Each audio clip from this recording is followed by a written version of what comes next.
This guy risks his life uncooking the books for some of the scariest people on the planet. Drug cartels, arms brokers, money launderers, assassins. Who survives this kind of clientele?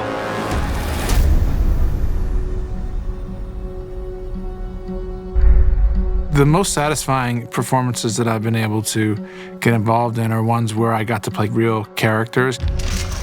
Your son is a remarkable young man. He has highly advanced cognitive skills. Christian Wolff was totally different from anything I've done before. He fused both playing the leading man protagonist with a real character part. Maybe he's capable of much more than we know. One of the things that intrigued me most about the script was the levels and layers. You're the consultant, Mr. Wolff. Chris. I had to read it twice to even follow a lot of the sort of mystery as it gets unveiled. What are you doing here? In my mind, it was like, well, we have the DNA of a really sort of the perfect specimen of a puzzle film, but with this really unique character that we will be dissecting the anatomy of his life. Ben's character is so fascinating. Christian Wolff, I presume. Mr. Blackburn. He's got very, very complicated psychological underpinnings. All great stories have dualities and secrets. Normally, when you see someone that has autism or Asperger's in a movie and television, they're the victim. But you never see someone who can use those gifts, those abilities to his or her advantage. And I just love the idea of that. His mind is almost like a superhero's, where he can do amazing things beyond. And so it just tied in nicely because there are people with Asperger's that can do these things. Come in. You have to see this. Look at this. It jumps right out at you. It sort of speaks to how we're multifaceted, and even with Chris, a guy who's autistic, who's limited, in fact, we find out that he's capable of, so many things. That was sort of the key factor. You have to be able to play somebody who is incredibly smart and also somebody that you think could take on 6 men and wipe them all out. Those two things are sort of at odds in him, and really it's a movie about how he has to reconcile his past. You're different. Sooner or later, different scares people. Victim or not, make a decision. We're representing a segment of society that we want to celebrate. It was important to me that we never looked at him as a tragic figure.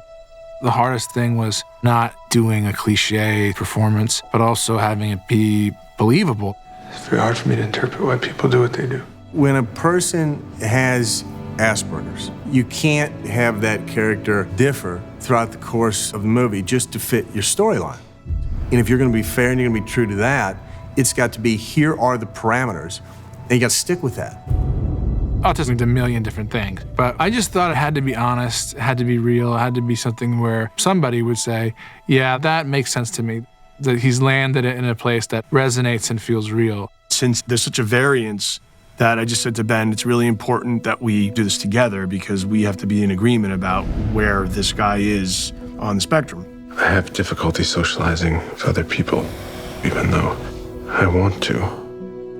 I was lucky I had the director, doing my research with me, and it made it a lot easier. We met with 35, 18 to 35-year-old men so we can identify who it is that we're basing this on. We found 3 guys. The people that I met and I came across who I did research with were a lot closer to me than maybe I had thought. We decided this is exactly what it is, temperature-wise where this guy is. So we would be at this sort of swinging kind of pendulum of degrees of how to play the scenes, and we did that all the time. Ultimately, I tried to strike a balance between letting the audience in on what's going on with him, but also not doing it in a showy way.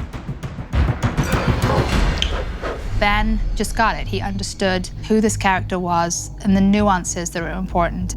He's an internal character, and that's hard to play. He's got these extra facets to his personality, and that made it really, really exciting and challenging. I missed you. Missed you too, Braxton. Brax, he's this guy who in one sense is very much in control and capable, and then at the same exact time he's completely out of control and spiraling.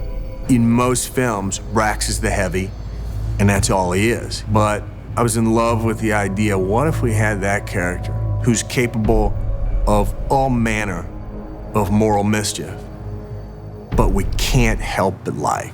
He broke the man's skull with a thermos, escaped out a third-floor window, took the thermos. Ray King, he's this real alpha male when we meet him. And then as the story develops, we find different aspects, as we do with a lot of these characters. There's a lot of depth and some surprises. In most films, you see a Ray King character, and what you see is what you get. But that's not who Ray King is. As his subordinate, Mary Beth, finds out more and more about the accountant, she finds a little bit more about Ray's involvement with the accountant. You're very good, Mr. Wolff, but I hope our paths never cross again. I always look for duality, two sides of a character. And that makes Lamar fascinating. If you do a jigsaw puzzle of 1,000 pieces, he's a fabulous little element in the puzzle. And I like that. Chris is a guy who really needs things to be ordered in a certain way and is drawn to patterns. And so the world around him reflects that.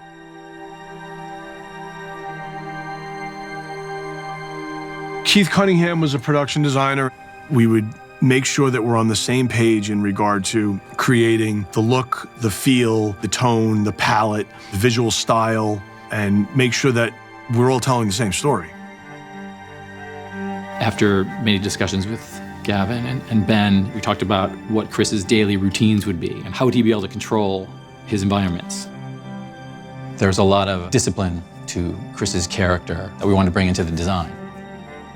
Every place that he inhabits, he would create this safe zone for himself by utilizing design elements like lack of patterns in fabrics, textures. Christian is hiding in plain sight. So everything that has to do with his world is very controlled and remarkably unremarkable. He understood each character and the type of person they were so that he could find their world and make it their own. And he did it with Christian Wolff. We're looking at Christian as sort of a metaphor that, he's sort of trapped in his own head. So we sort of wanted to use that theme throughout the sets and locations, that we use it as a framing device in a number of places where we literally sort of box him in. So the man in the box sort of really came to life there, where we, put him in an office within an office. And that concept is also reinforced in his Airstream. This is where you live? No, I don't live here. This is a storage unit. That would be weird. The thought of a man who visits a trailer where everything that he holds dear is, and the trailer is inside a storage unit, right? Who is this guy? We had the real Airstream, and then we had the set Airstream. We needed more space because the Airstreams are tight to shoot inside. And so we asked Keith to build this Airstream so the camera can be wheeled in any different direction. And Keith attacked that challenge in the best possible way. That was a special design challenge because that was sort of the height of Christian's ability to control the quality, convenience, and safety for himself. With the Airstream, it was very specific. The walls and the ceiling all come apart. It was a puzzle, literally, within the puzzle movie. And embracing a lot of those visual parameters that sort of defined Chris's world. His space is very important to him. So the production design really had to take that into account when creating his environment, and I thought they did a great job. So who is he? The accountant.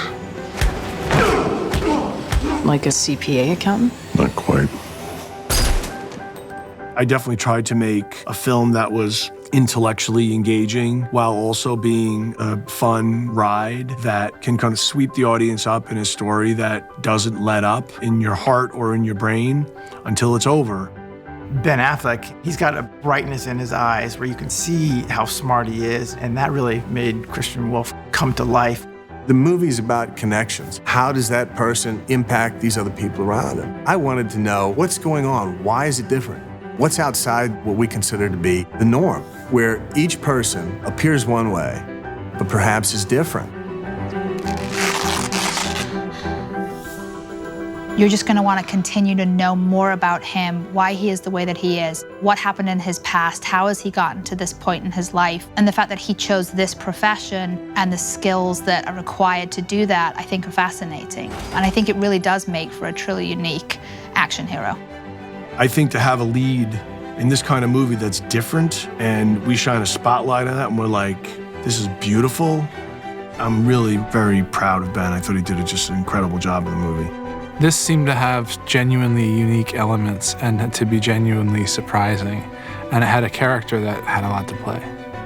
I'm really, really proud of it. Say you're the head of the Sinaloa cartel. Who can you trust to track your stolen cash? He's capable of coming in cold and getting out alive.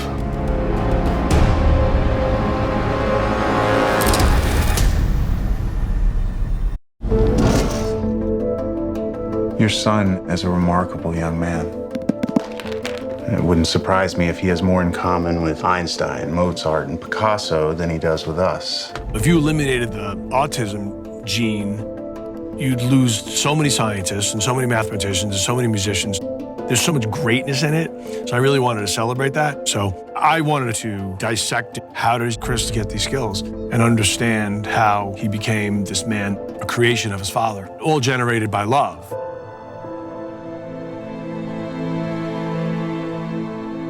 One of the things that I think is the most important when you're going to portray a person with an autism spectrum disorder is that you understand that everybody is different on the spectrum. Can our son lead a normal life? Define normal. Chris, Ben's character, he's on the spectrum, he has autism. So when Ben and I decided to do the movie together, I said to Ben, you can't just show up and play a guy with Asperger's. It's not only knowing how he moves and speaks, it's like, how does he breathe? Everything about this guy, we have to get this right. So it was important that, he was willing to do that work. And he said, of course. You're angry. Oh, this is bullshit. Gavin O'Connor contacted me and asked me if I would be able to set some of the actors up with various children and young adults on the spectrum so that they would be able to get a sense of the diversity and really learn a little bit more about what some people on the spectrum might be like. Your son's not less than. He's different.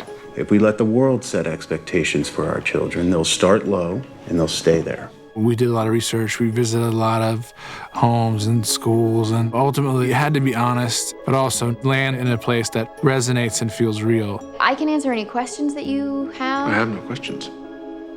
I wanted to know what goes on in his mind, how is he different, and then bring that puzzle in and work it into the larger context of the story in an entertaining way. Saturday. In autism spectrum disorder, typically what we're looking for is people who have two main issues. One would be considered a social communication difficulty. And that can range from anybody from a child who isn't able to communicate their wants and needs through verbal means. They might be able to communicate through alternate communication. Hello, Dreamboat. Shall we chat? And all the way up to people who have incredibly advanced vocabularies, but their ability to have a conversation can be very difficult. So I studied accounting at the University of Chicago, where fun goes to die. Why does fun go to die at the University of Chicago? No, it's just an expression. And then the other area is we're looking for what's called a limited behavioral repertoire. And what that means is that most people on the spectrum show some type of either repetitive behaviors, they like to spin things, they flap their hands, they like to line things up. So we're looking for the combination of these two things. It was challenging to pull that off because he's a genius, so he can do things and see things and patterns and numbers that other people can't. Christian has his desire to be very precise in several different areas and will practice until he feels like he has everything perfect. And that would fit in with some of the things that we do see with people on the spectrum. Not on my best day, He became very efficient. That all ties into who he is. When he gets into difficult situations, he knows how to get out of them. Because of his childhood and how he was raised, he had a very strict upbringing from his father, who trained him the best way that he thought he could to survive in the world, given his diagnosis as a young boy. Enough. Aggression correctly channeled overcomes a lot of flaws. Tapping into that aggression requires peeling back several layers of yourself. Get up. What you often see is a lot of times parent trying to figure out how to navigate these waters. And when you're a brand new parent and you don't know anything about this, you have no idea what to believe, what's going to work. And the fact is no one thing works for every child. So it's also this matter of taking what are your own philosophical beliefs and then trying to navigate these very complicated systems. So I think it makes sense that Christian's dad clearly had some difficulty in the beginning, but also clearly loved his child and wanted to raise him to be a strong and independent person. Victim or not, make a decision. His dad created a man who had skills in fighting and weapons. But his dad really never understood the mathematics of his brain. Chris is a math savant. He lives on his own. He has a set routine, which is why this forensic accounting lifestyle makes sense for him. For a lot of people on the autism spectrum, math is an extreme strength. So accounting can be something that somebody on the spectrum would be very interested in doing because they like to spend time with numbers, and as Christian does in the movie, being able to find that one little itty-bitty mistake amongst a huge calculation can be quite easy for them, where for somebody like me, it would not happen. So finding an interest and a passion like that in a career in accounting would be something that oftentimes people on the spectrum might very much enjoy doing. Hi. I'm Dana Cummings. You're Chris. Hi, Chris. I'm Dana. Cummings. The relationships that he has had, those are gone. So he has no close personal relationships. And then he meets Dana Cummings, and they start to develop a relationship, which he is not accustomed to. Dimensions which are perfectly adequate for one person. Preferable, even. What was portrayed in the movie was Christian's real desire, but also his difficulty in navigating these waters while still really wanting to. But the idea that he was really trying and sometimes might make some social faux pas, but learning from those and really showing how much he really did care about Dana. She gets Chris. She understands what it's like to be different. She sees his heart as he does her, and he starts to have happiness and to have human connection, which is hard for him.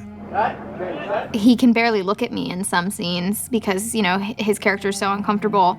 But Ben finds a way to make the oddities so charming that I think Dana is really drawn in and is even more drawn in by his vulnerability and his strange behaviors. He's physically so different from Dana, but he's the one who's emotionally feels like he needs to be protected. Chris, why are we here? I wanted you to like it. Usually Chris will pack up and go. He's finished and he moves on. It's the first time he actually stays because of a girl. We wanted to make sure that everybody understands that many people on the spectrum are quite interested in having relationships, and they do get married and they do have children and they are employed and they lead what would be considered a typical life. What's interesting about this is that it shows you that despite the fact that people say, oh, well, you have these problems, in fact, you can be quite skilled and quite powerful. And hopefully it'll be some form of inspiration to some folks who see it. To me, it's like it's a really good time right now in 2016 to be different, where I think for a long time it was pushed away. It was important for me that we celebrate Chris and we celebrate anybody that's different. I just wanted to do that.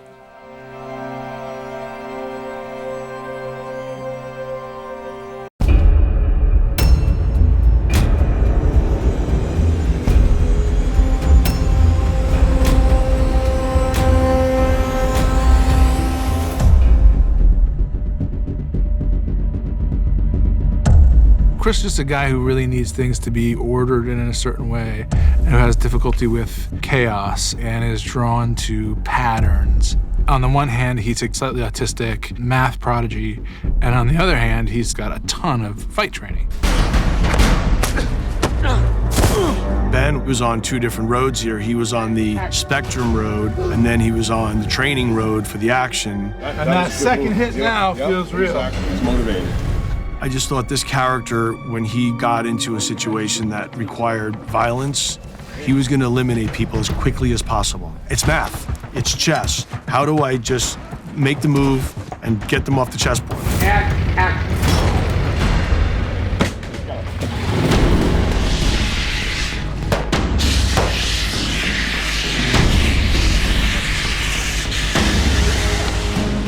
You have to have a physicality to the role. Then he comes at me and I go, bip. You have to believe that this person can do the things from a physical perspective, or it's just not going to seem real. See, that's good. When it comes like this, and I can have the rope and I can block like wrist, kind of wrist to wrist. Ben, he's huge. He's so big. But I could take him in any sport. Ben Affleck, he's physical, he's big, he's strong. He can do a lot of those things that you would expect from an action star of sorts. But some people with Asperger's like to be efficient about what they do. They don't waste their words, they don't waste their movements. And so the goal was to create some very realistic action sequences with a guy who is highly trained. I called up Fern and Sam because they did all my fight choreography and coordinating on Warrior, and I said, I want to bring you guys in to do the fighting and action on this movie. But he's not dead, right? He comes back later. Yeah, he comes back and then dies right here. Okay. Gavin's always about mirroring the character's persona in the style of martial arts action. How can the action help push the story and the character forward as the film progresses? We want to just make sure that the style was going to be very surgical, very linear, very direct and efficient. Not a lot of wasted movement. He doesn't bounce around like a boxer. So we started looking at different styles, and a style that we really liked was Pencak Silat, which is an Indonesian martial art. When I saw Pencak Silat, I was like, that I want. It's incredibly efficient. And I thought that that was a really unique way of servicing that idea of efficiency in a really cinematic, kind of beautiful style of fighting. So once we honed in on that, then it was building the action around that. Bang, bang, bang, bang, bang, bang, bang.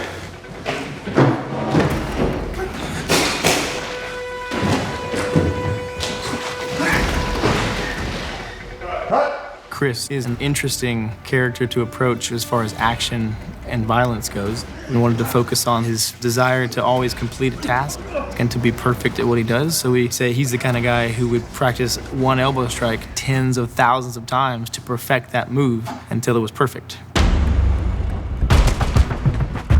Then he's a workaholic. The guy's super athletic. He's really strong. So he wasn't as flexible and as mobile as we needed him to be, especially for this character. This character, he didn't need to be buff and muscular. He needed to be slick, quick, very direct, and explosive. Gavin wanted him to lean down a little bit, which is hard to do in the short amount of time he had. But so his focus was very much on the martial arts training aspects.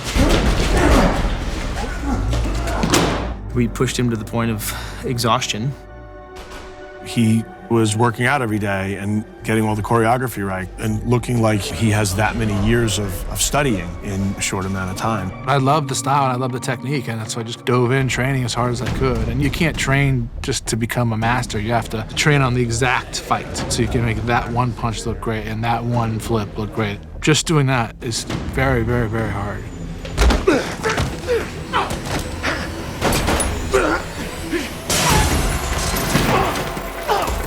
John Bernthal, he actually was a boxer. He helped me a lot with the fighting stuff. And so if I didn't get the blocks down far enough, I got to find out what a real boxer feels like. But that was a good time. Ben and I really tried to tap into was this sort of juvenile fury. This thing with two brothers just sort of clashing, and it's angry and it's emotional and there's real resentment. It's fireworks, man. It's popping off in all directions, and it was a lot of fun to do. How will I find you? I'll find you. Because of the type of person he is, the accountant focuses on the next inch rather than the big picture, just keeps going until he gets to his goal. Not a lot of flashy movements and just very to the point. Same with his gun work, because he's not holding two guns in his hand and diving through the air. He just draws the gun and does what he needs to do. When we were choosing the weapons, we went for a kind of streamlined, simplified pistol, rifle, something that was quickly functional and the Chris character could manipulate easily. It's a .45 caliber handgun that Chris uses in the show. Bam, bam. It's a very beautiful gun. Very pretty when it's all put together. Another weapon that Chris uses is the Daniel Defense Mark 18, with a silencer on it. Very pretty. This gun is semi-automatic and fully automatic. It was really tough. But luckily, we benefited from some really strong stunt performers and coaches, and they came up with some really cool, unique, fun stuff to do. What Ben brought to the character that you never see until it's put up on screen is that intensity and intention behind the move. We've taught him all the moves, he knows the choreography, but when you put it on screen and when it lives on camera, he really made it pop. What's interesting about this is that it shows you that despite the fact that people say, oh, well, you have these problems, in fact, you can be quite skilled and quite powerful.